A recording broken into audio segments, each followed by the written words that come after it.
I am Batman. You want to be Batman. Face it, everyone wants to be Batman. No they don't. Excuse me? Yeah, they only think they want to be you. But let's think about this for a second, Bruce. They would have to get their parents shot, they'd have to grow up brooding and sad and depressed, they'd have to travel the world and get arrested, they'd have to travel and think about every martial arts known to mankind and train in all sorts of different parts and regions of the world to learn things that nobody really cares to know about. Then they'd have to go back to their homeland, dress up in a... Anyway, Rocksteady Studios is set to make a game where you became the Batman. To make you, the player, feel criminals' faces get crushed against your glove-covered fists. Have all the gadgets at your disposal. And more importantly, get immersed in the gritty world of Gotham. This is the Batman Arkham series. First up is Batman Arkham Asylum. The story of this game, in a nutshell, is that Batman has captured Joker and is taking him back to Arkham Asylum. But then, almost immediately, everything goes haywire, and the Clown Prince of Crime takes the place over. With Batman stuck in the prison, you must battle your way out against hordes of bad guys and face off against many characters from the best rogues gallery in all of comic books. The combat makes you feel like the Dark Knight, as you're able to take gangs of crazies barehanded, although admittedly it is a little shallow, as you basically press the X button to attack and then press the counter button when the blue flash appears over the incoming attacker's head. As you win fights, you gain XP, that you can use to gain more attacks and maneuvers. Along the way, you also get access to the famous bat toys, such as batarangs, explosive gels, etc. The most useful one, though, is this built-in X-ray vision in the Bat Cowl that allows you to see through walls and analyze situations. Things can get a little dicier when you run across thugs with guns. There, you have to use your environment and become a silent predator. This is the most fun part, using grates to sneak up on foes and hanging them upside down from gargoyles. Why are there gargoyles at all placed inside this building? Who knows? Who cares? Stop being such a killjoy. The game is beautiful and steeped in atmosphere. On the intercoms, you can hear the Joker taunting you. The decision to bring back Mark Hamill and Kevin Conroy to provide the voices was a great move. Dare you end this? Pull the plug! Stop me once and for all! As these two are as good as ever. But the best part of the game is the Scarecrow encounters.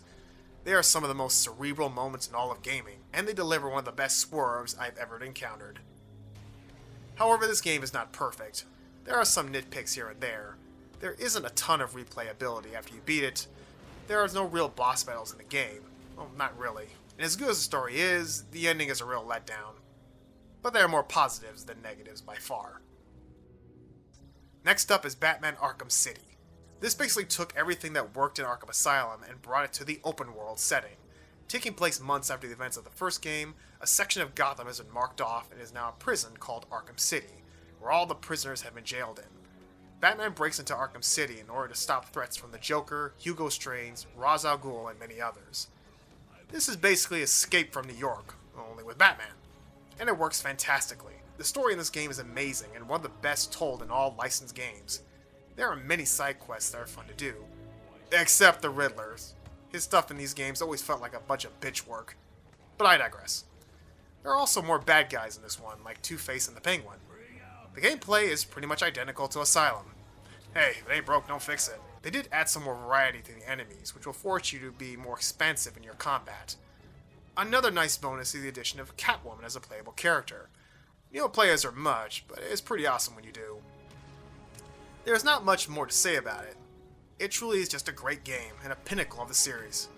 Honestly, this is where it should have stopped, as Asylum and City were a great 1-2 punch. But this is WB, and this is, well, me, so I gotta get milked for all I'm worth.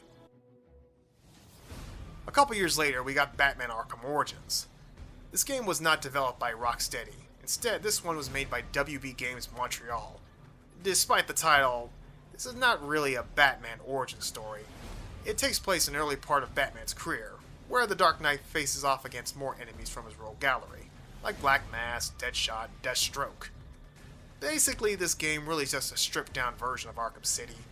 The graphics look a little blander, and I'm guessing the reason this game takes place in winter was to help cover up the graphical limitations. What's up with that cape? Also, the story of this game doesn't really fit all that well in the rest of the series. It's kind of its own standalone thing. The game does add some extra features like the 3D crime investigation and the shot gloves. Yeah, shot gloves. Kevin Conroy and Mark Hamill were not involved in this one, but the new voice actors do an admirable job in their place. Overall, Arkham Origins is by no means a bad game. It does have its moments, like the boss fight with Deathstroke, but it's definitely a notch below the rest of the series. Which brings us to the capper, Batman Arkham Knight. Rocksteady is back for the final act. And what new element they have to spice things up? Why, the Batmobile... Oh no. I get what they're trying to do. To make the Batmobile cool to play in. And damn it, you are going to like it whether you wanted to or not. This game just forces you into the Batmobile way too much, from doing block puzzles with this sluggish thing, and not to mention stealth tank missions. Stealth tank missions? Sorry, but that's not what I'm looking for in a Batman game. Where we're not in this freaking thing, we're still beating up bad guys, and it's still as enjoyable as ever. Not to mention the storytelling is done so well, with nice nods to classic Batman stories. And it was nice to hear Mr. Conroy and Mr. Hamill one more time. Do you know what I'm thinking right now? Of course, you're thinking, who the hell is this guy? No. I'm just trying to decide which one of you I'm going to take out first. In the end, I guess you can compare the Batman Arkham series, sans Origins, to Christopher Nolan's Dark Knight movies. Arkham Asylum and Batman Begins were very good. Arkham City and Dark Knight were amazing. Arkham Knight and Dark Knight Rises weren't as good, but still okay. Oh, that was fun. Mm-hmm. Sorry, Clark, I guess you didn't have much to say. Mm-hmm. Well, don't worry, maybe next time you'll have more to do. Oh, don't worry, I will.